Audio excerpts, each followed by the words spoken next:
بسم اللہ الرحمن الرحیم نحمده ونصلی علی رسولہ الکریم اما بعد۔ سیرت النبی صلی اللہ علیہ وسلم کے مدنی دور کا درس نمبر 194، رسول اللہ صلی اللہ علیہ وسلم کی تجہیز و تکفین اور آپ علیہ الصلاۃ والسلام کے نماز جنازہ سے متعلق ہے۔ رسول اللہ صلی اللہ علیہ وسلم کے دنیا سے پردہ فرمانے کے بعد مسلمانوں نے حضرت ابوبکر صدیق رضی اللہ عنہ سے خلافت کی بیعت کر لی تاکہ شیطان امت کے اتحاد میں دراڑ کے لیے کوئی بھی راہ نہ پائے اور دلوں میں اٹھنے والے خیالات ان کو ادھر ادھر نہ لے جائے، اور اس لیے بھی کہ رسول اللہ صلی اللہ علیہ وسلم اس دنیا فانی سے اس حال میں رخصت ہو کہ مسلمان متحد و متفق ہو، ان کا نظام مرتب ہو، ان کے معاملات کی ذمہ داری لینے والا ان پر امیر موجود ہو۔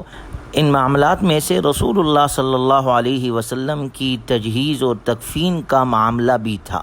سیدہ عائشہ صدیقہ رضی اللہ تعالی عنہا کہتی ہے، جب لوگوں نے رسول اللہ صلی اللہ علیہ وسلم کو غسل دینے کا ارادہ کیا تو پوچھنے لگے، کیا رسول اللہ صلی اللہ علیہ وسلم کے کپڑے اتار دیے جائیں جیسے کہ عام طور پر ہم میت کے کپڑے اتار دیتے ہیں، یا یہ کہ آپ صلی اللہ علیہ وسلم کو آپ کے لباس سمیت غسل دیا جائے؟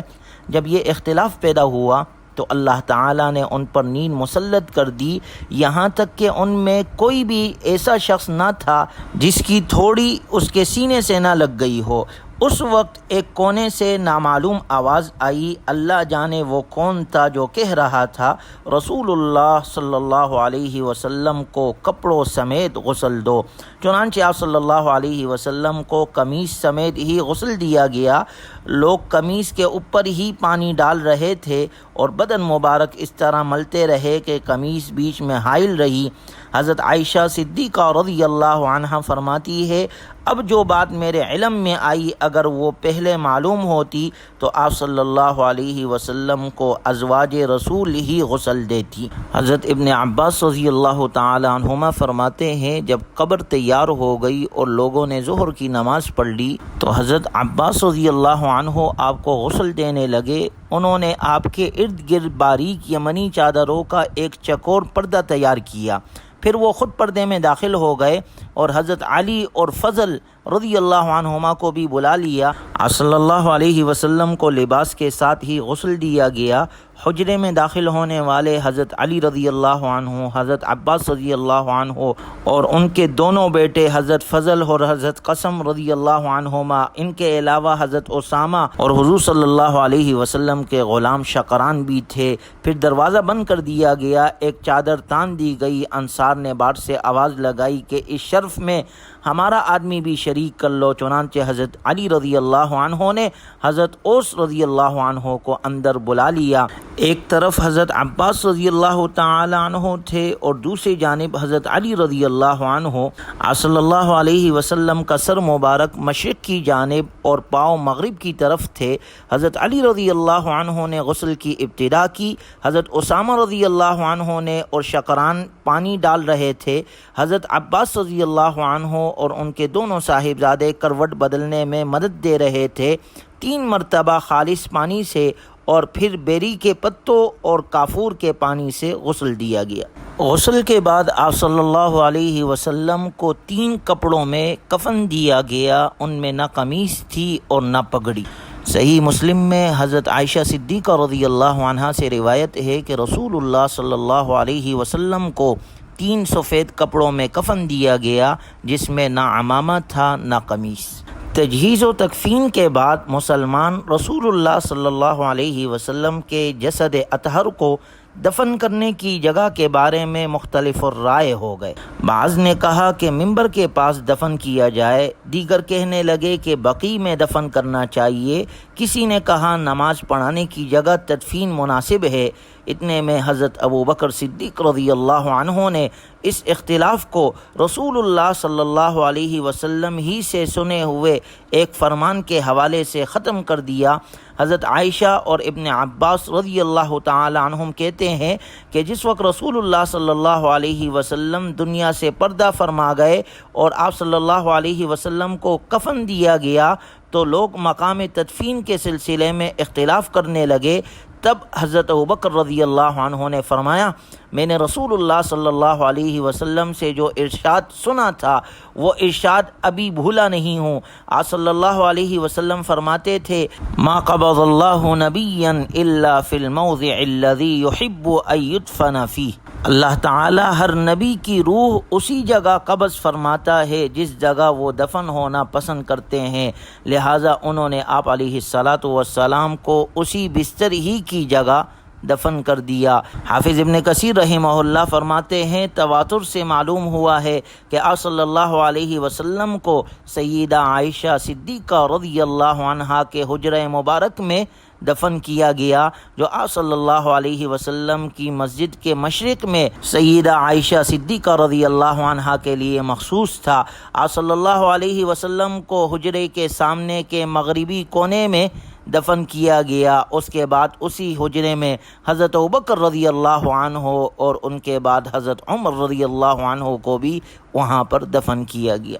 حضرت انس بن مالک رضی اللہ عنہ فرماتے ہیں، رسول اللہ صلی اللہ علیہ وسلم فوت ہوئے تو مدینہ منورہ میں ایک شخص لحد بناتا تھا اور دوسرا شخص شق بناتا تھا، یعنی یہ قبر دو قسم کی بنائی جاتی تھی۔ صحابہ اکرام رضی اللہ عنہم اجمعین کہنے لگے، ہم اللہ تعالیٰ سے فیصلہ کروا لیتے ہیں، دونوں کو پیغام بھیجتے ہیں، جو دیر سے آئے گا اسے چھوڑ دیں گے اور جو شخص پہلے آ جائے وہ اپنا کام کر لے۔ چنانچہ ابو طلحہ پہلے پہنچے اور انہوں نے رسول اللہ صلی اللہ علیہ وسلم کے لیے لحد والی قبر بنائی۔ جب زمین سخت ہو اور مٹی بھربھری نہ ہو تو لحد افضل ہے، اگر زمین اس کے برعکس ہو تو شق افضل ہے۔ آپ صلی اللہ علیہ وسلم کی قبر مبارک لحد والی بنائی گئی، اور ظاہراً باہر سے رسول اللہ صلی اللہ علیہ وسلم کی قبر مبارک کوہان نما یعنی بلند تھی۔ جمہور علماء کا یہی موقف ہے کہ قبر بنانے میں کوہان نما بنانا ہی مستحب ہے اور ایسا کرنا برابر بنانے سے افضل ہے۔ سنن ابن ماجہ میں حضرت عبداللہ ابن عباس رضی اللہ تعالی عنہما سے روایت ہے کہ منگل کے دن تجہیز و تکفین سے فراغت ہوئی تو آپ صلی اللہ علیہ وسلم کے جسد مبارک کو قبر کے کنارے ایک تختے پر رکھ دیا گیا۔ کچھ دیر حسب وصیت وہاں کوئی نہ رہا۔ حضرت جبرائیل، میکائیل، اسرافیل، ملک الموت اور فرشتوں نے نماز جنازہ پڑھی۔ حضرت علی رضی اللہ عنہ نے فرمایا، حضور صلی اللہ علیہ وسلم زندگی میں بھی تمہارے امام تھے اور اب بھی وہی ہے، لہٰذا تنہا نماز پڑھو۔ سب سے پہلے اہل بیت نے نماز جنازہ پڑھی، کوئی امام نہیں تھا۔ پہلے مہاجرین گروہ در گروہ، پھر انصار گروہ در گروہ آتے، ایک گروہ حجرے شریف میں آتا اور تنہا نماز پڑھ کے باہر واپس آ جاتا، کوئی کسی کی امامت نہیں کراتا، الگ الگ بغیر امام کے نماز پڑھ کر واپس آ جاتے۔ شمائل ترمذی میں روایت ہے کہ لوگوں نے صدیق اکبر رضی اللہ عنہ سے دریافت کیا کہ رسول اللہ صلی اللہ علیہ وسلم کے جنازے کی نماز پڑھی جائے؟ تو حضرت ابوبکر رضی اللہ عنہ نے فرمایا، ہاں جنازہ پڑھو۔ لوگوں نے کہا کہ کس طرح؟ ابوبکر رضی اللہ عنہ نے کہا، لوگوں کا ایک ایک گروہ حجرے میں جائے اور تکبیر کہے، پھر درود اور دعا پڑھے اور باہر آ جائے، پھر دوسرا گروہ داخل ہو، اسی طرح تکبیر کہے، پھر درود اور دعا کے بعد واپس آ جائے، اس طرح سب لوگ نماز پڑھے۔ صحیح قول یہی ہے کہ آپ صلی اللہ علیہ وسلم پر حقیقتاً نماز جنازہ پڑھی گئی اور یہی جمہور کا مسلک ہے۔ ابن سعد کی ایک روایت میں ہے کہ حضرت ابوبکر اور عمر رضی اللہ تعالی عنہما ایک گروہ کے ساتھ حجرہ نبوی صلی اللہ علیہ وسلم میں داخل ہوئے اور جنازہ نبوی کے سامنے کھڑے ہو کر یہ پڑھا، السلام علیکہ ایہا النبی ورحمۃ اللہ، سلام ہو آپ پر اے اللہ کے نبی اور اس کی رحمتیں اور برکتیں ہو آپ پر۔ اے اللہ، ہم گواہی دیتے ہیں کہ رسول اللہ صلی اللہ علیہ وسلم نے وہ سب کچھ پہنچا دیا جو اس پر اتارا گیا، اور آپ صلی اللہ علیہ وسلم نے امت کی خیرخواہی کی اور اللہ کی راہ میں جہاد کیا، یہاں تک کہ اللہ تعالیٰ نے اپنے دین کو غالب کیا اور اس کا بول بالا ہوا۔ اے اللہ، ہم کو ان لوگوں میں سے بنا جنہوں نے آپ کی وحی کا اتباع کیا اور ہم کو آپ کے ساتھ جمع فرما۔ آپ مسلمانوں پر بڑے مہربان تھے، ہم اپنے ایمان کا کوئی معاوضہ اور قیمت نہیں چاہتے۔ لوگوں نے آمین کہی۔ جب مرد فارغ ہو گئے تو عورتوں نے اور عورتوں کے بعد بچوں نے اس طرح کیا۔ مستدرک حاکم میں ہے کہ آپ صلی اللہ علیہ وسلم نے ایک روز مرض الوفات میں اہل بیت کو حضرت عائشہ صدیقہ رضی اللہ عنہا کے گھر میں بلایا۔ اہل بیت نے دریافت کیا، یا رسول اللہ، آپ کے جنازے کی نماز کون پڑھائے؟ آپ صلی اللہ علیہ وسلم نے فرمایا، جب میری تجہیز و تکفین سے فارغ ہو جاؤ تو تھوڑی دیر کے لیے حجرے سے باہر چلے جانا۔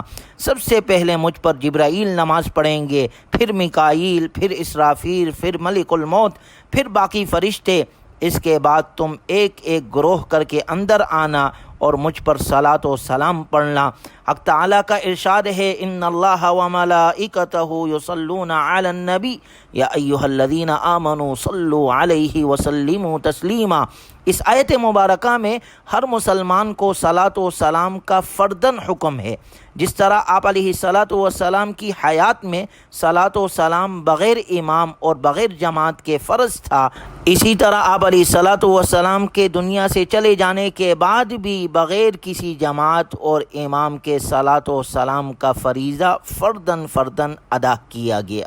بروز پیر دوپہر کے وقت آپ علیہ الصلاۃ والسلام کا وصال ہوا۔ یہ وہی دن اور وہی وقت تھا کہ جب آپ علیہ الصلاۃ والسلام ہجرت کر کے مدینہ منورہ میں داخل ہوئے تھے۔ سیدہ عائشہ صدیقہ رضی اللہ عنہا سے روایت ہے کہ رسول اللہ صلی اللہ علیہ وسلم پیر کے دن دنیا سے پردہ فرما گئے اور آپ علیہ الصلاۃ والسلام کی تدفین بدھ کی رات ہوئی۔ حضرت ابن عباس رضی اللہ تعالی عنہما فرماتے ہیں کہ آپ علیہ الصلاۃ والسلام کی قبر مبارک میں ایک سرخ چادر بچھائی گئی جو خیبر والوں نے پیش کی تھی۔ یہ آپ علیہ الصلاۃ والسلام اکثر اوڑا کرتے تھے۔ ابن اسحاق رحمہ اللہ کے بقول آپ صلی اللہ علیہ وسلم کو قبر مبارک میں اتارنے والوں میں حضرت علی رضی اللہ عنہ اور حضرت عباس رضی اللہ عنہ اور ان کے صاحبزادے قسم اور فضل رضی اللہ عنہما نے آپ کو قبر میں اتارا، اور آپ صلی اللہ علیہ وسلم کے آزاد کردہ غلام شقران بھی اس میں شامل تھے۔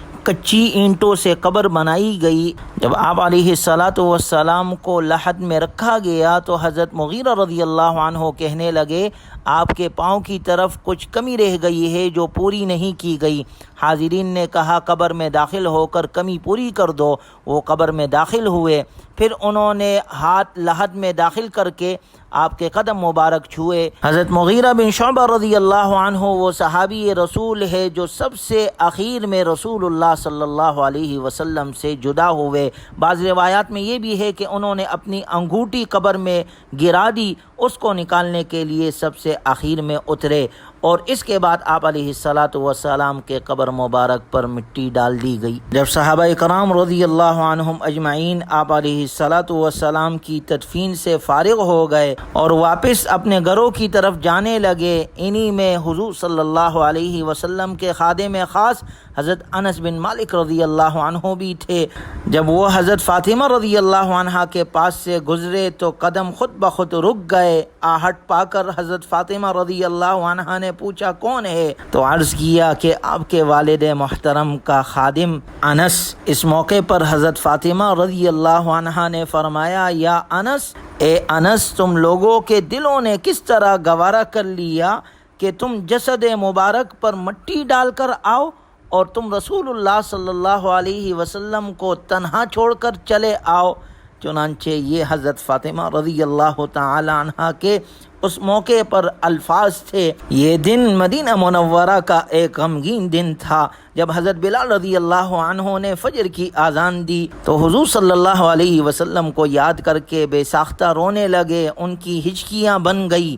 اس منظر سے مسلمان جو پہلے ہی سے غمزدہ تھے اور گہرے رنج و غم میں ڈوب گئے، ان کے کان اس اذان کو اس حال میں سنتے تھے کہ رسول اللہ صلی اللہ علیہ وسلم ان کے درمیان تشریف فرما تھے۔ آج صورت بالکل مختلف تھی۔ ام المؤمنین ام سلمہ رضی اللہ عنہا کہتی تھی یہ کتنی سخت مصیبت تھی، جب ہم کو یہ مصیبت یاد آتی تو ہر مصیبت اس کی وجہ سے ہیچ اور آسان معلوم ہوتی ہے۔ رسول اللہ صلی اللہ علیہ وسلم نے خود اپنے متعلق ارشاد فرمایا تھا، اے لوگو، تم میں سے یا اہل ایمان میں سے کسی کو بھی کوئی مصیبت پہنچے تو وہ اس مصیبت کے لیے جو اس کو دوسروں کے انتقال سے پیش آ رہی ہے، اس مصیبت سے تسلی حاصل کرے جو میری وفات سے اس کو پیش آئی ہے، اس لیے کہ میری امت میں کسی شخص کو میری وفات کے صدمے سے بڑھ کر کوئی مصیبت پیش نہ آئے گی۔ آپ صلی اللہ علیہ وسلم کی وفات کا صحابہ کرام رضی اللہ عنہم اجمعین پر گہرا اثر ہوا۔ حضرت انس رضی اللہ عنہ فرماتے ہیں کہ ہم نے ابھی نبی صلی اللہ علیہ وسلم کو دفن کر کے ابھی ہاتھ نہ جھاڑے تھے، بلکہ ابھی ہم تدفین ہی میں مصروف تھے کہ ہمیں دل بدلتے ہوئے محسوس ہوئے۔ حضرت ابی بن کعب رضی اللہ عنہ فرماتے ہیں رسول اللہ صلی اللہ علیہ وسلم کی موجودگی میں ہم سب کے چہرے یکسو تھے۔ جو ہی آپ صلی اللہ علیہ وسلم اللہ کو پیارے ہوئے، ہم ادھر ادھر دیکھنے لگے۔ اللہ تعالی ہمیں اپنے نبی سے سچی محبت اور عقیدت عطا فرمائے۔ وآخر دعوانا الحمدللہ رب العالمین۔